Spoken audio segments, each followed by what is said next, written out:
दोस्तों ये है चाइना का ड्रैगन बोट फेस्टिवल।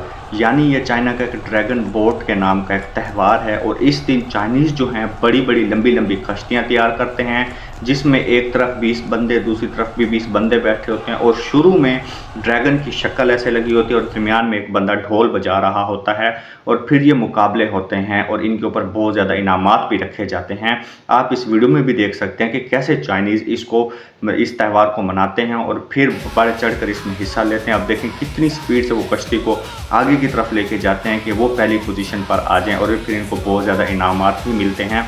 और इस दौरान जो फैमिलीज़ हैं वो बांस के पत्ते के अंदर चावल लपेट के, इन वीडियोज़ में भी आप देख सकते हैं, उनको पकाते हैं, फिर वो अपने दोस्तों को रिश्तेदारों को भी देते हैं और आपस में हंसी खुशी रहते हैं। तो ये इनका एक फेस्टिवल है, जैसे हमारे यहाँ फेस्टिवल होता है, मतलब त्यौहार होता है। बड़ी ईद हो गई, ईद उल अज़हा हो गई, बाकी ईद उल अज़हा हो गई, ईद उल फितर हो गई, बाकी भी होती हैं ईदें। इस तरह के जो फेस्टिवल है इन्हीं पे भी मनाया जाता है और इसकी तकरीब में बहुत ज़्यादा खर्चे भी आते हैं और इनको ये एक तरह का खुशी का लम्हा भी समझते हैं कि ये चाइनीज़ गवर्नमेंट के लिए फ़ायदेमंद है। वो कैसे फ़ायदेमंद है, क्योंकि इस फेस्टिवल के दौरान छुट्टियाँ भी दी जाती हैं। तकरीबन 3 से 4 दिन छुट्टियाँ होती हैं ये जब फेस्टिवल मनाया जाता है। आज भी ये फेस्टिवल मनाया जा रहा है तो ये तकरीबन आज हमें भी छुट्टी है, जुम्मा हफ्ता इतवार, ये 3 दिन में छुट्टी थी, ठीक है। तो इस दिन ये फेस्टिवल मनाया जा रहा है, वो बड़े बड़े शहरों में भी और देहातों में भी जहाँ भी इनको पॉसिबल होता है। तो फिर उसके बाद ये करते, इनकी गवर्नमेंट के लिए ये कैसे फ़ायदेमंद है, क्योंकि ये गवर्नमेंट ये समझती है कि जब इस तरह के फेस्टिवल आते हैं तो ये दोस्त रिश्तेदार एक जगह से दूसरी जगह जाते हैं, छुट्टियों पर अपने घर जाते हैं, तो फिर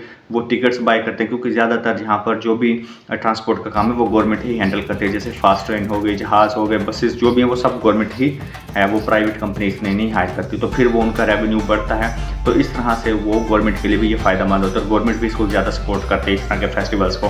तो यहाँ से आप अंदाज़ा लगा सकते हैं कि चाइनीज़ का माइंडसेट कैसे है, कि वो किस तरह से अपनी इकॉनमी को बूस्ट करते हैं, अपने लोगों से भी और बाहर से भी। बाकी इस फेस्टिवल के बारे में आपकी क्या राय है, कमेंट में लास्ट में बताइएगा।